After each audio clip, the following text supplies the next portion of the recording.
Pai do Senhor, irmãos, hoje nós vamos estudar a 8ª bem-aventurança, né? Bem-aventurado os que sofrem perseguição por causa da justiça, porque deles é o reino dos céus.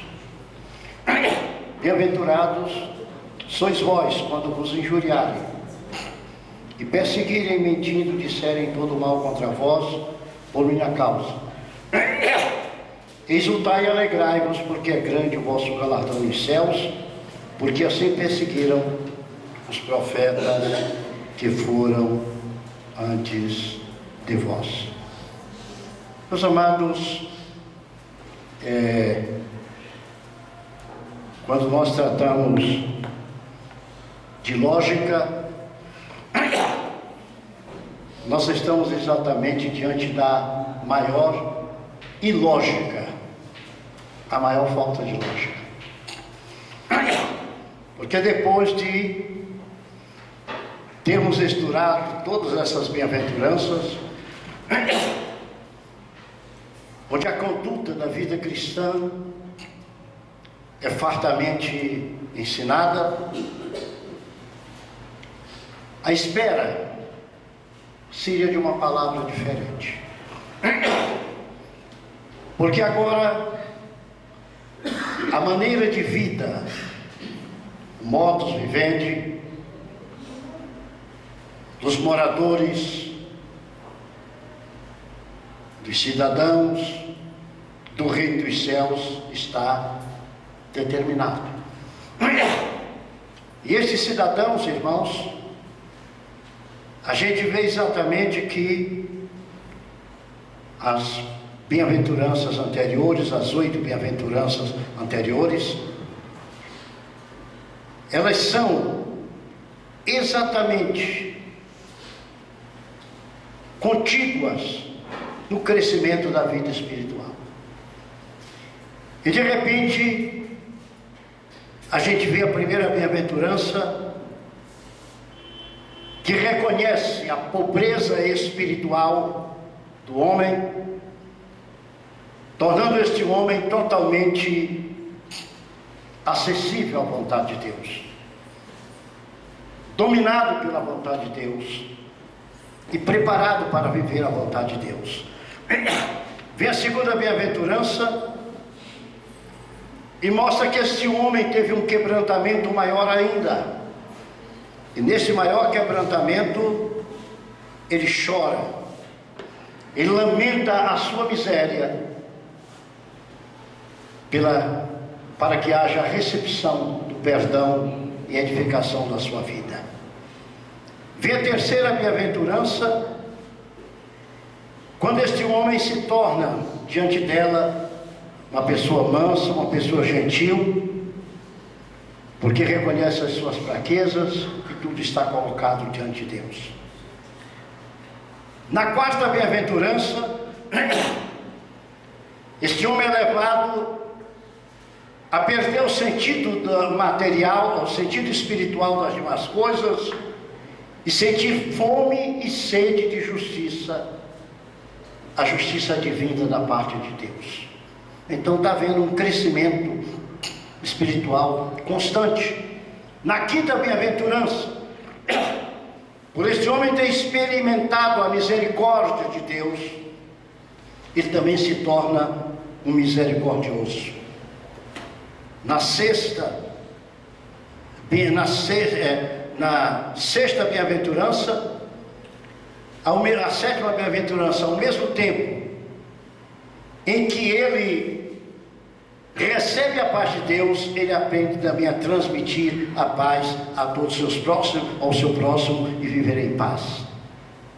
Enfim, irmãos, agora, depois de tudo, o que esperar? Os judeus, eles esperavam exatamente que quando o Senhor proclamasse o reino dos céus, o reino de Deus também, como eles queriam entender, seria proclamado alguma coisa espetacular, composta de pessoas super vitoriosas, pessoas fortes, pessoas capazes de embater em qualquer luta e vencer qualquer luta. Era o desejo do ser humano. Mas Jesus Cristo vem e diz: bem-aventurados os que sofrem a perseguição por causa da justiça, porque deles é o reino dos céus. Parece uma decepção, não? Parece alguma coisa totalmente antagônica àquilo que deveria ser. Porque o que se pensa é o seguinte: numa preparação espiritual tão grande, chegou a hora de alguém ter lauréus, cantar uma vitória e contar uma vitória aos demais. Mas, entretanto, meus irmãos, não era o que esperavam os judeus, não era o que as pessoas queriam que fosse reconhecido e amado pelos demais. Mas o Senhor Jesus disse que acontece exatamente o contrário. E acontece o contrário porque o reino de Deus está estabelecido na terra. E a palavra de Deus diz que o mundo jaz no maligno. Então a implantação do reino de Deus na terra é exatamente o momento do grande conflito espiritual a ser manifestado. Porque nós aqui na terra, se é que nos consideramos participantes do reino de Deus, nós estamos agindo contra tudo aquilo da natureza mundana. Então tem que vir a perseguição, tem que vir o ódio. Quando começou esta perplexidade, desta contenda entre o reino de Deus e este mundo? Começou no Éden, irmãos. Exatamente em Gênesis 3:15, quando Satanás deu a sua primeira bicada muito forte, e houve a queda do ser humano, que o Senhor disse: porém inimizade entre a mulher, entre ti e a mulher, entre a tua semente e a sua semente, esta te ferirá a cabeça, e tu lhe ferirás o calcanhar. Aqui está a ferida do calcanhar. A ferida do calcanhar aqui não se refere somente a Cristo, mas se refere também a todo o acervo dos súditos do reino de Deus aqui na terra, que seriam perseguidos, e perseguidos exatamente por causa de Cristo. Por causa de Cristo haveria a perseguição aos súditos do reino. A Bíblia, irmãos, é muito interessante, porque ela mostra que este conflito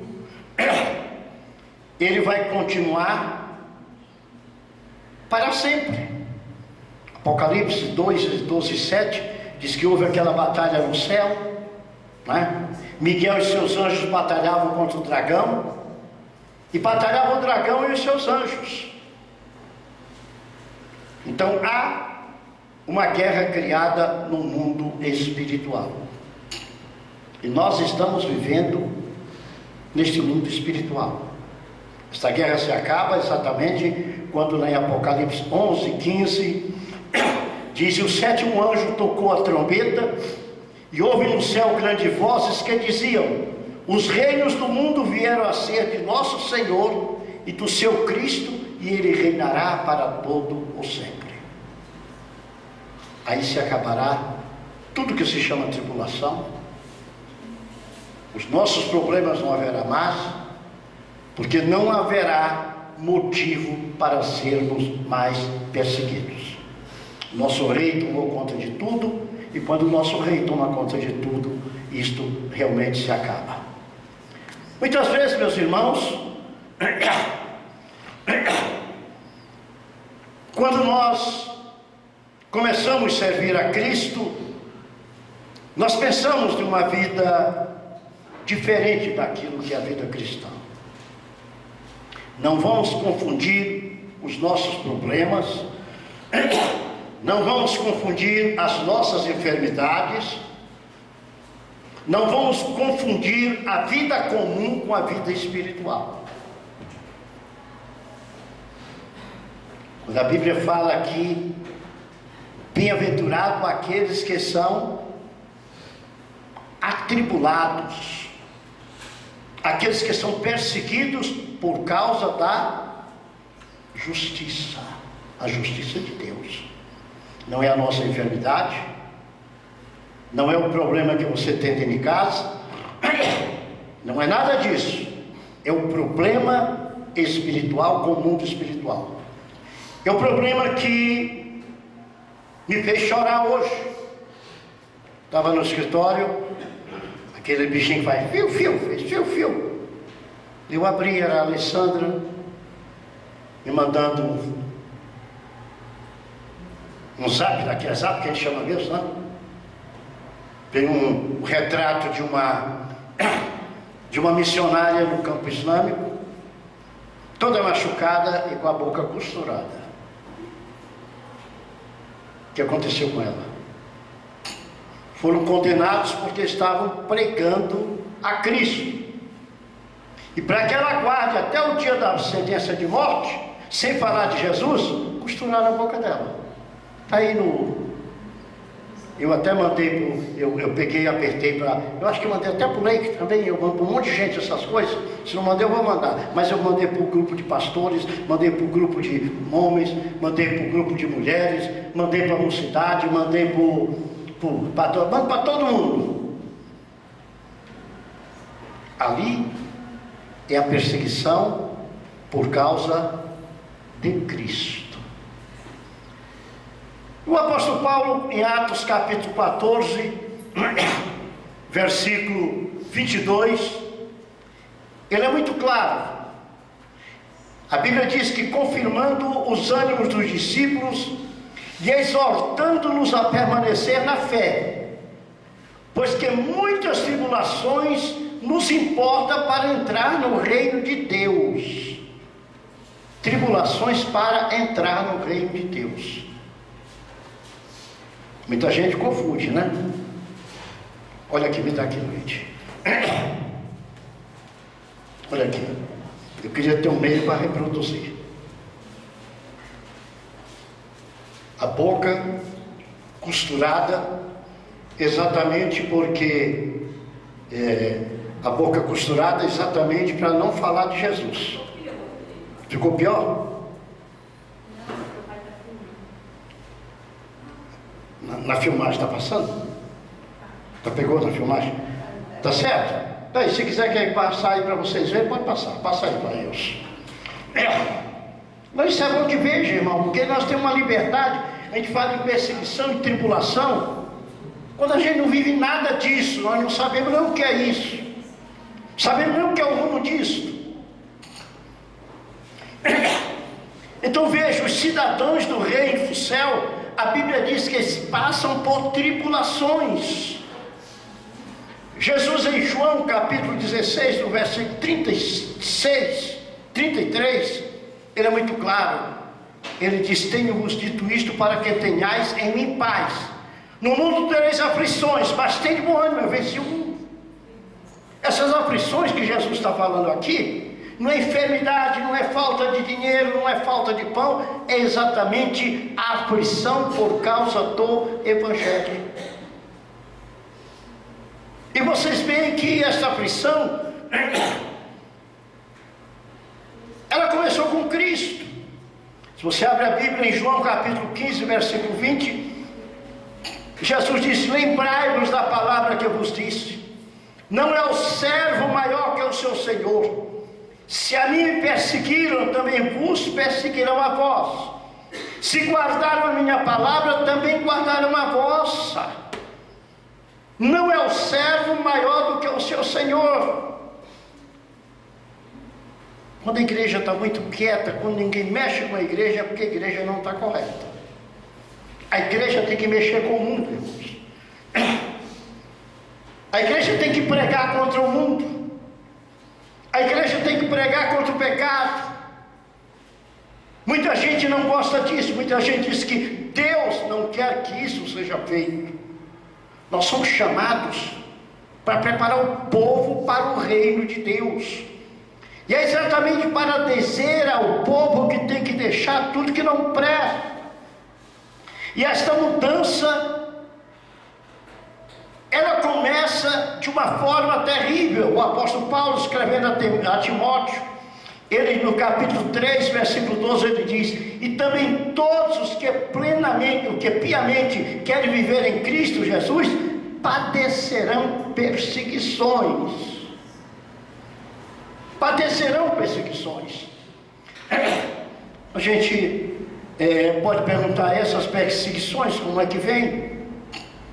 Como é que vem? Ainda Paulo, no capítulo 2, continuando com Timóteo, diz: palavra fiel é esta, que se morrermos com ele, também com ele viveremos. Se sofrermos, também com ele reinaremos. Se o negarmos, também ele nos negará. Agora é muito importante, meus irmãos, esta é a bem-aventurança importante. Os que cumprem as condições enumeradas para a cidadão dos céus é que se tornam dignos de um lugar no reino. As bem-aventuranças por Cristo, elas são as qualidades inerentes à vida espiritual, que o Senhor quer que sejam encontradas em cada um de nós. Muitas vezes nós queremos que seja encontrado em nós qualidades específicas que nos exaltem, que as pessoas olhem para nós e comecem a dizer coisas boas a nosso respeito. Mas eu vou mostrar para os irmãos que o cristão sofre. Você quer ver como é que afeta as bem-aventuranças da vida cristã? Eles mostram de uma forma inerente à nossa vida como o não aceitar e o rejeitar o mundo traz problema para nós. Você sabe que ser cristão afeta no seu trabalho? Digamos que você é um pedreiro. Você sabe que um pedreiro construir um templo pagão, ele está ganhando um dinheiro ilícito diante de Deus? O crente tem o seu boteco de cachaça, ele está ganhando um dinheiro ilícito diante de Deus. Ah, mas isso aqui é um comércio.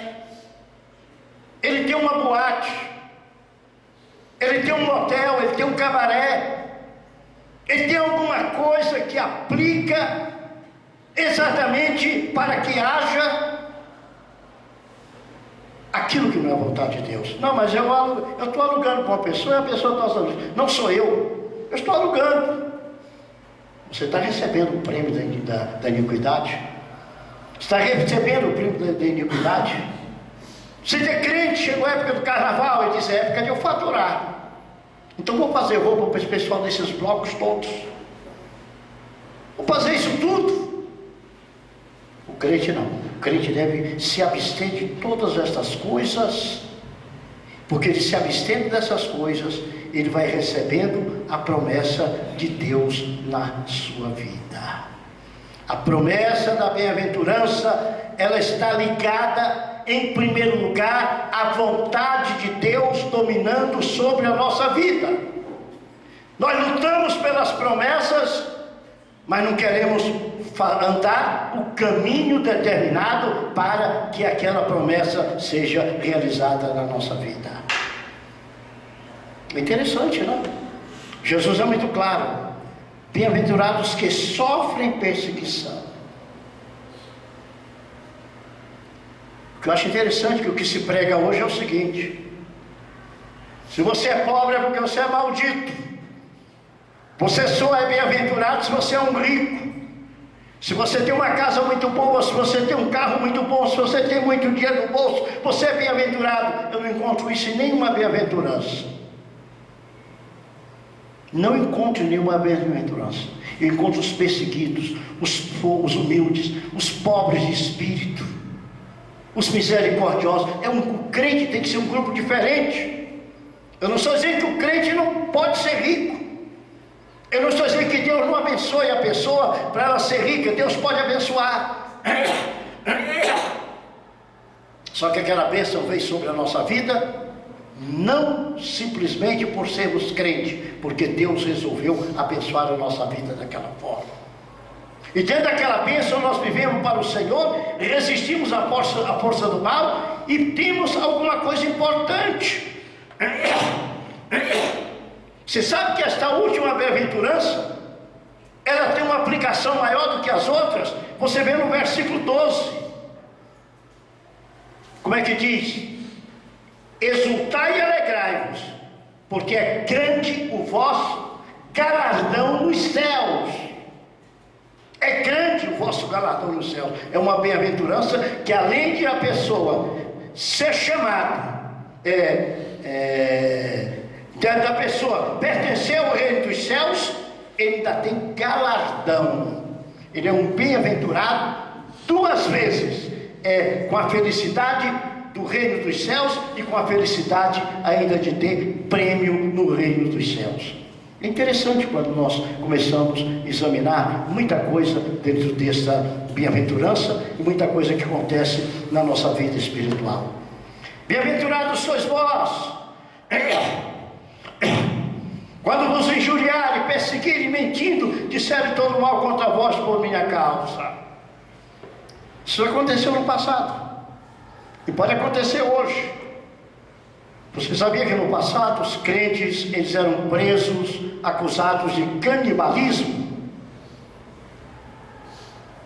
Porque participavam da mesa do Senhor, e quando a gente participa, a gente diz o quê? Estou comendo o corpo de Cristo, estou tomando o sangue de Cristo. Eles mandavam pessoas para assistir aquelas reuniões, e quando participavam da sangue, diziam: comia o sangue e bebia o corpo, comia o corpo e bebia o sangue. Pega esse cara, prende e vai matar, que é um canibal. Está praticando o que não deve praticar. Está certo? A igreja era acusada de práticas imorais. Eles diziam que eram orgias indecentes que havia na igreja. Porque os grandes cultos da igreja eram chamados de ágape, chamado da festa do amor. Muitos crentes foram martirizados, porque eles osculavam, eles davam um beijo um no outro, um beijo santo, não era esse beijo nojento, não, mas beijavam no rosto um do outro. Então eles diziam que havia orgia, que o povo se reunia para orgia. Eles queriam motivos exatamente para poder matar as pessoas. Então no mundo antigo a perseguição foi muito grande, meus irmãos. Eles perseguiram os crentes por causa do modo de agir dentro da família, porque Jesus dizia: aquele que não amar a mim, a Deus, mais do que ao seu pai e a sua mãe, não é digno de mim.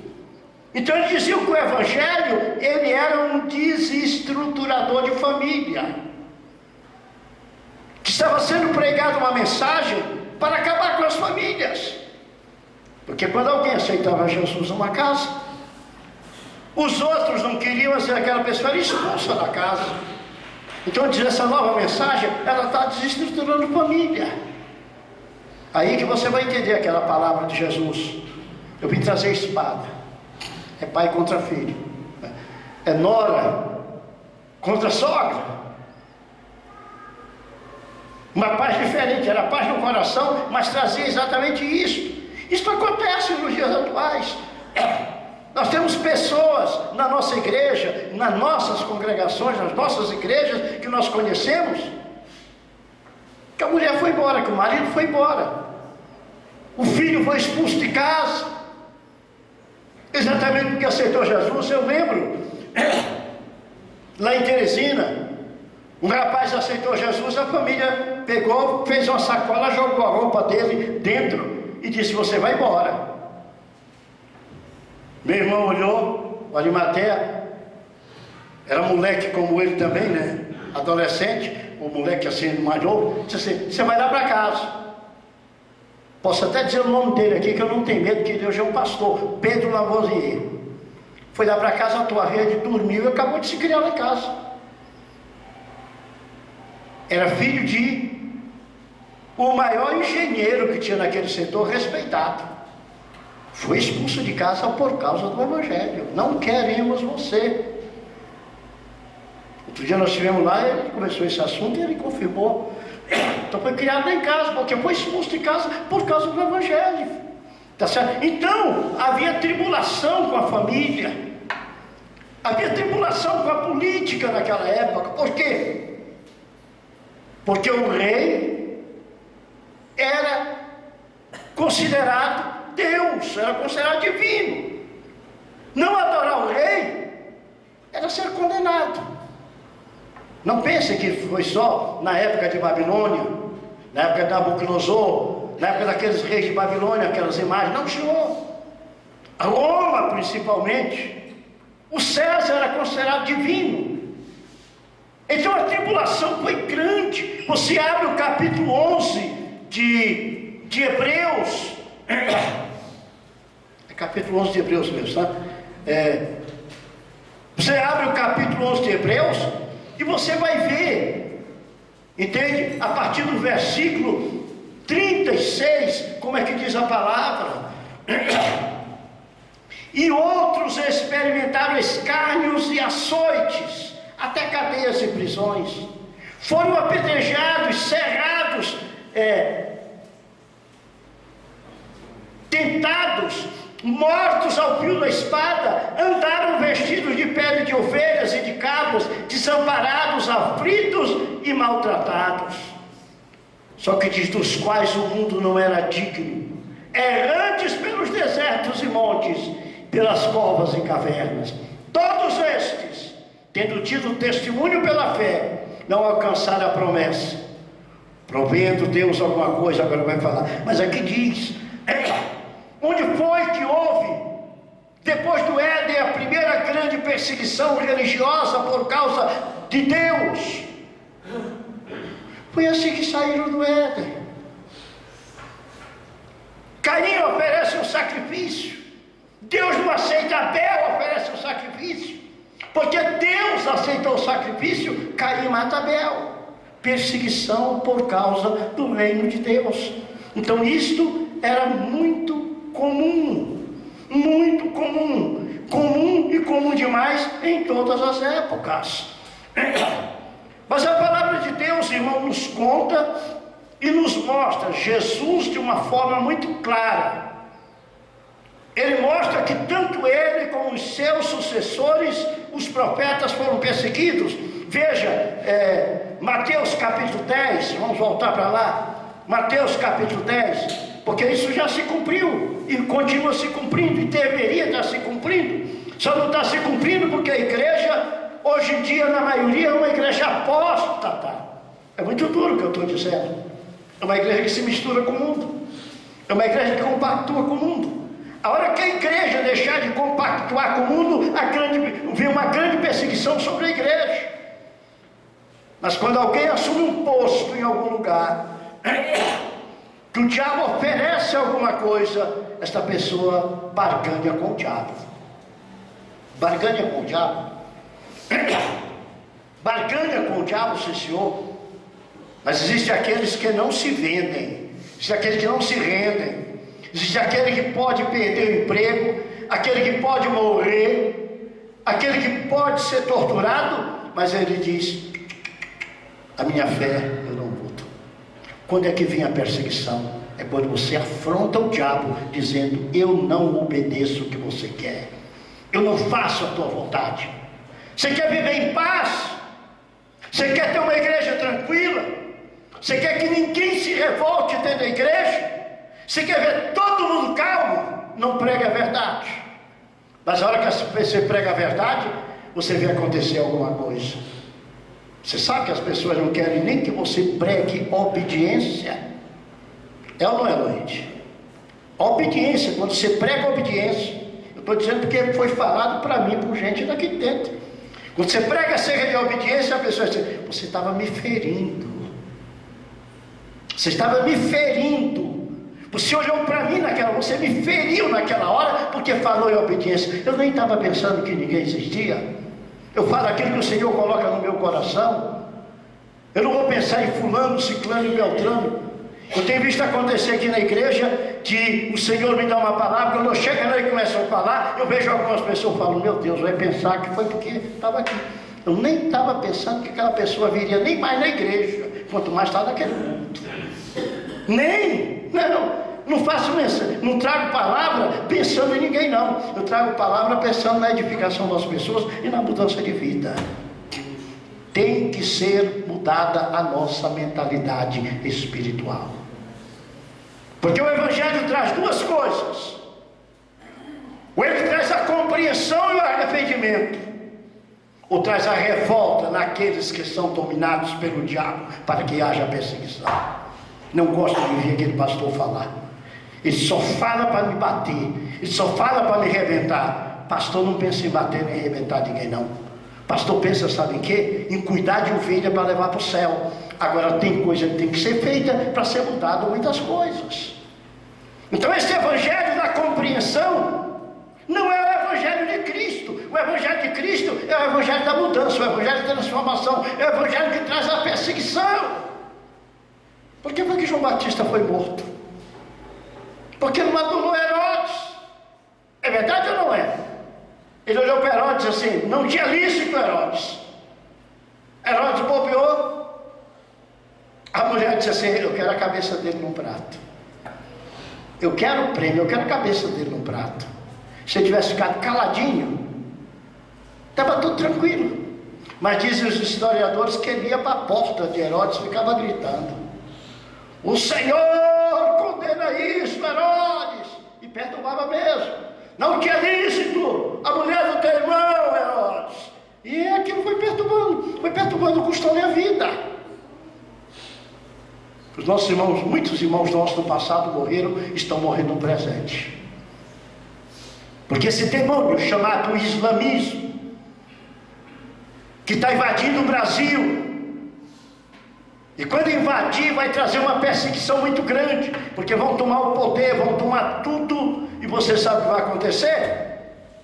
Eu não vou ver isso, mas talvez os nossos netos, quando tiverem velhos, ou os nossos bisnetos, se não tiverem coragem de ganhar o Brasil para Cristo, enfrentarão grande perseguição, grande luta. 15 anos eles querem acabar os cristãos. Grande luta! Há um plano do diabo. E o plano é esse, vocês viram a fotografia como é que fica? Não, o islamismo não é assim, o islamismo é diferente. É diferente. O que está acontecendo no mundo todo? Como diz o outro, podem falar de Cristo. A gente ora pelos que falam de Cristo, porque Jesus ensina, orai pelos vossos inimigos. Mas fale de Maomé, que amanhã você está morto, ninguém sabe nem como você morreu. Fale da presidente da república, pode falar de todo mundo que você quiser. Mas faça um desenho de Maomé por aí, pode ser aqui no Brasil mesmo, você vai ver como é que você amanhece. O que vai acontecer com você? Bem-aventurados sois vós, quando vos perseguirem, quando vocês forem perseguidos. Então, a palavra de Deus nos mostra de uma forma clara. Aqui, no livro de Mateus, no capítulo 10, deixa eu ver aqui o versículo, que eu já me perdi aqui, eu falei tanta coisa que me perdi. Mateus capítulo 10, versículo 41.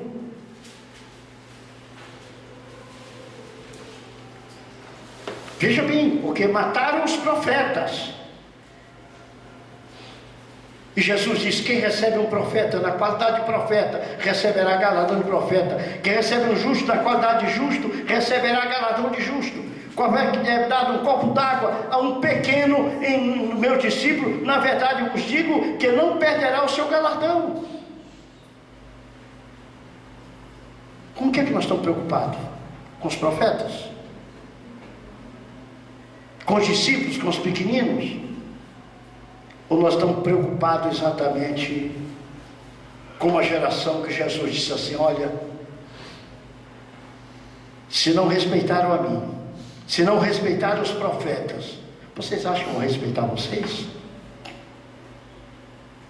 Não vão respeitar.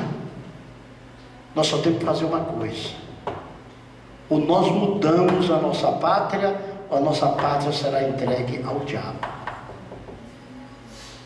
Ou nós mudamos a nossa pátria, ou nós vamos enfrentar tribulação muito grande, como no passado, ou pior ainda. Que agora os métodos são muito maiores, a forma de perseguir agora é muito maior. Tá certo? Esse desafio se manifesta nas palavras de Jesus. Veja João capítulo 16, Mateus capítulo 10, versículo 16. Nós estamos com Mateus aberto aqui. O que é que diz a palavra? Eis que vos envio como ovelhas ao meio de lobos. Eu vos envio como ovelhas ao meio de lobos.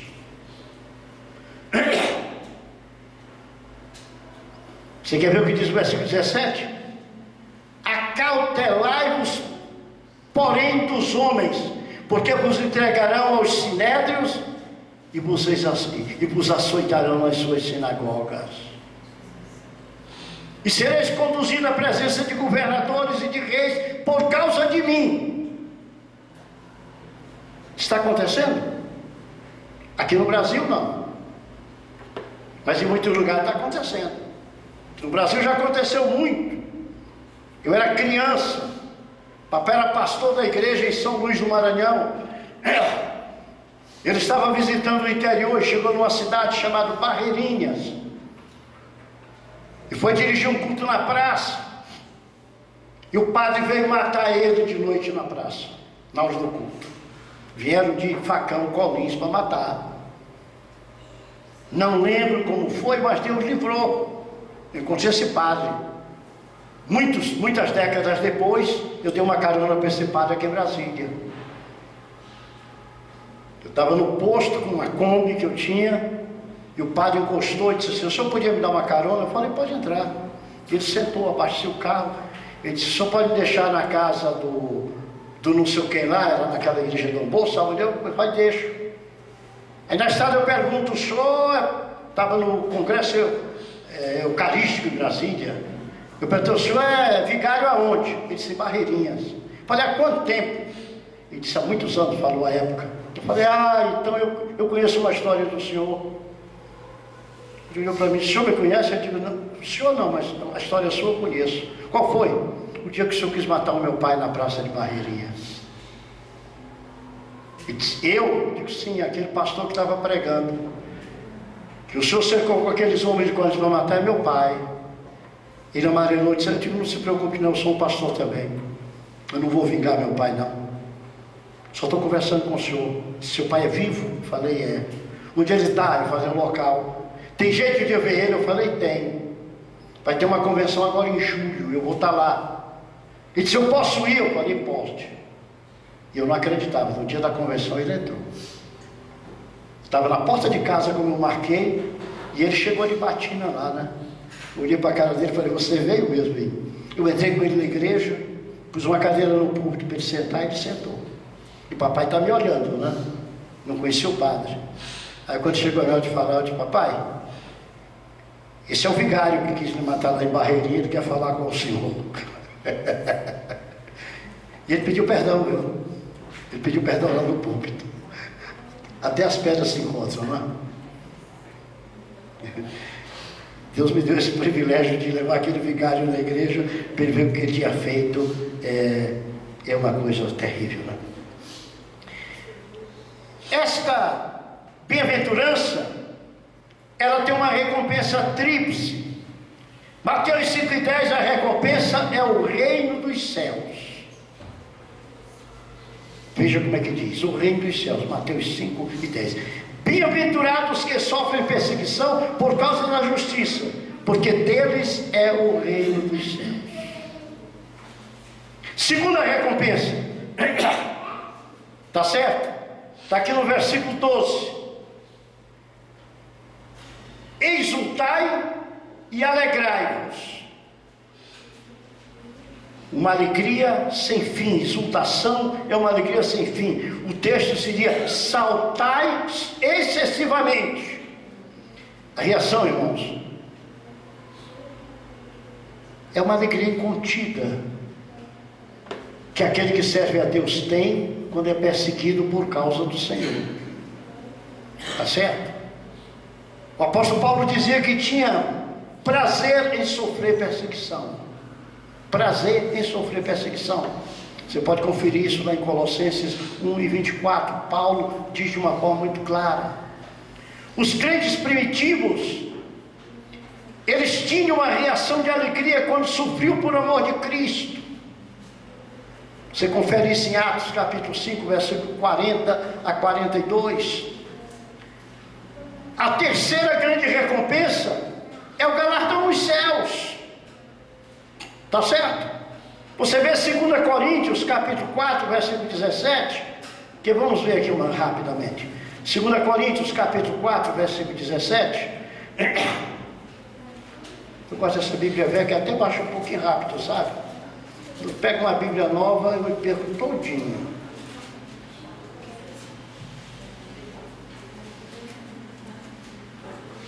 Olha o que o apóstolo Paulo diz em 2 Coríntios 4, 17. Porque a nossa leve e momentânea tribulação produz para nós um peso eterno de glória muito excelente. Como é que ele encara isso? Versículo 18 ele explica: não atentando nós para as coisas que se veem, mas não, as que não se não veem, porque as que se veem são temporais, e as que não se veem, elas são eternas. Então existem coisas eternas exatamente para nós. Quando nós, irmãos, pensamos que depois de termos cumprido tudo aquilo que o Senhor determinou que deveríamos fazer,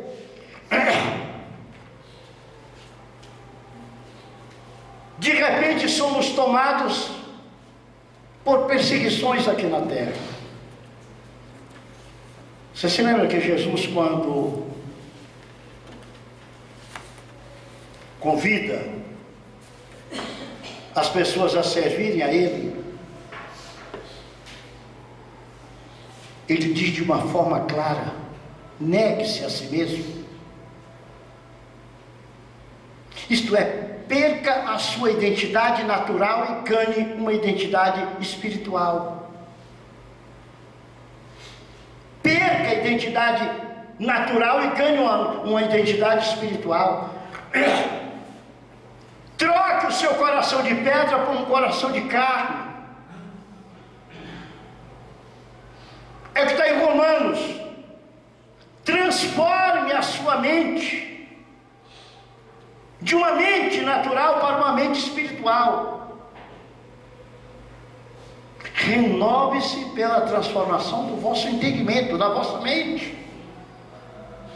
Então, quando eu olho para o campo espiritual, que eu me coloco à disposição de Cristo,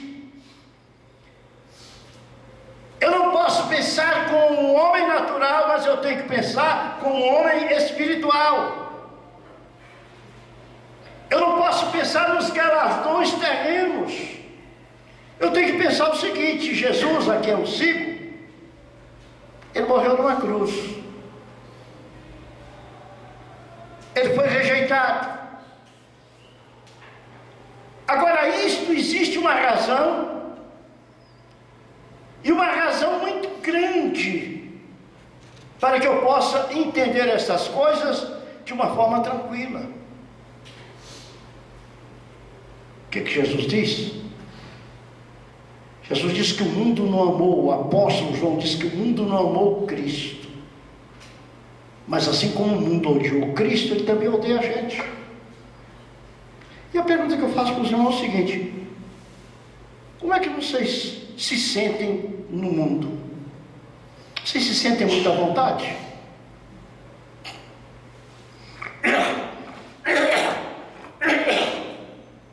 Você se sente tranquilo com seus amigos que não são crentes? Você não enfrenta problema nenhum lá fora? Então você está andando de acordo com o curso do mundo. Socialmente você é tranquilo lá fora. você está andando segundo o curso do mundo. Agora, se você traz revolta, você está andando segundo a vontade de Cristo.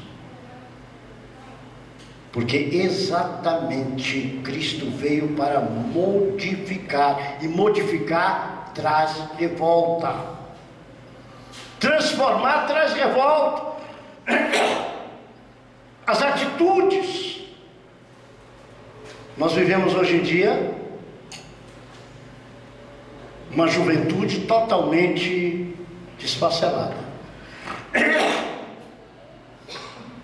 Não só a juventude, mas todos nós perdemos tempo com tanta coisa e não temos tempo para Deus.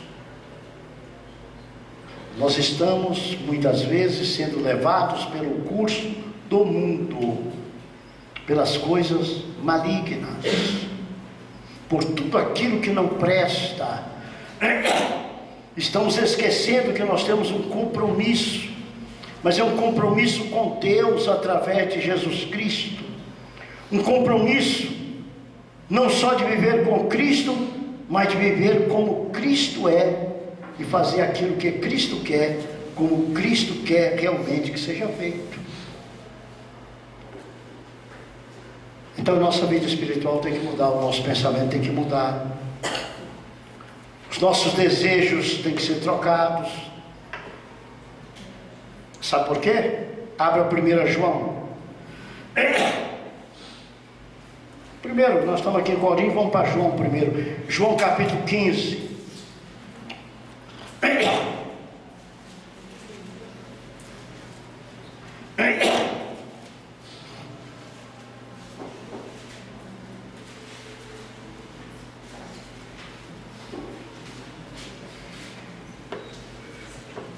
João capítulo 15, acharam?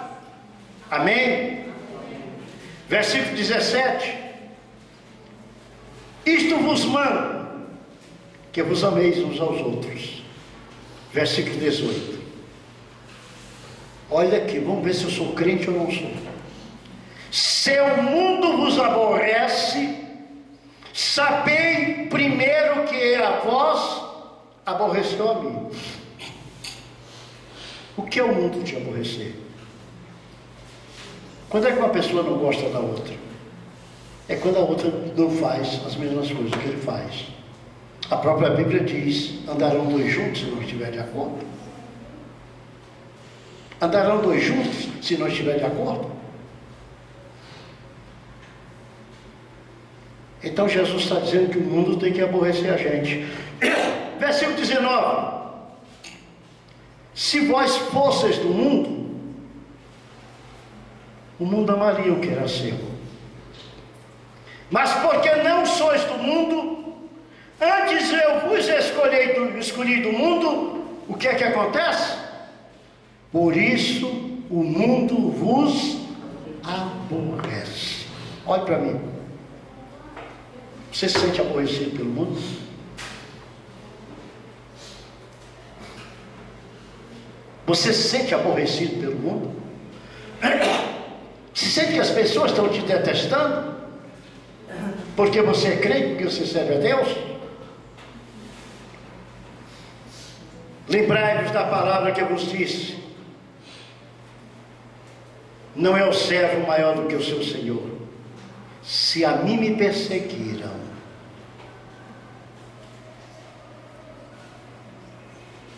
também vos perseguirão a vós. Se guardaram a minha palavra, guardarão a vossa. Mas tudo isto farão por causa do meu nome, porque não conhecem aquele que me enviou. Eu tenho que modificar o mundo, e para eu modificar o mundo, eu tenho que tornar Cristo conhecido para o mundo. Agora vamos para 1 João, lá encostado do Apocalipse. Chega em Apocalipse e vai olhando de trás para frente, que você já acha Judas, 3 João, 2 João, 1 João. Capítulo 3.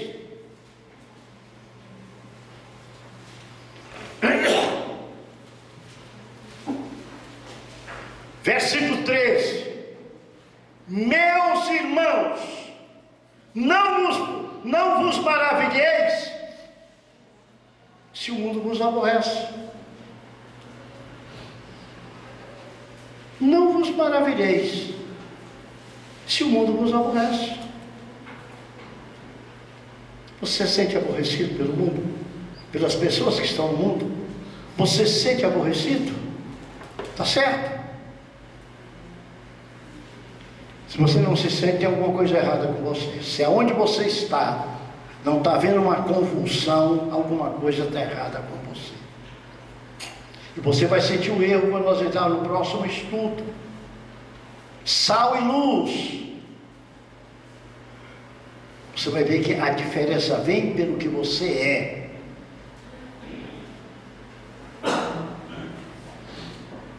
O crente tem que ser diferente.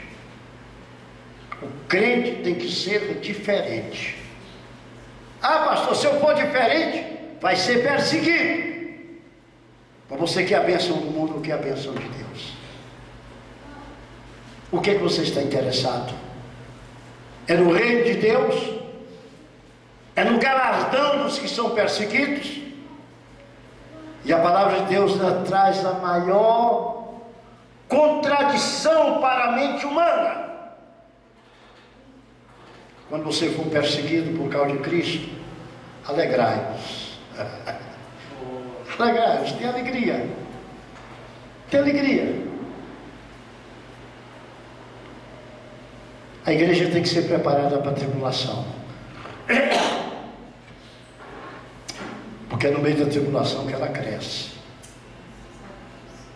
Porque no meio da tribulação se agigantam aqueles que realmente têm fé no Senhor e acreditam no Senhor. A tribulação é como um forno, onde se coloca o barro para assar, para ele ficar bem duro, suportar e guardar muita coisa. A perseguição é a prova da vida espiritual. Não adianta ter todas as qualidades, mas segundo Cristo tem que ser perseguido também. Perseguido por amor de Cristo. A perseguição não é doença, a perseguição não são os problemas, não é nada. É alguém não te querer, alguém te rejeitar, alguém fazer o mal contra você, alguém tomar posições contra você, porque você serve a Deus. E a palavra é esta: bem-aventurados os que sofrem perseguição por causa da justiça, porque deles é o reino dos céus. Bem-aventurados sois vós quando vos injuriarem e perseguirem, e mentindo disserem todo mal contra vós por minha causa.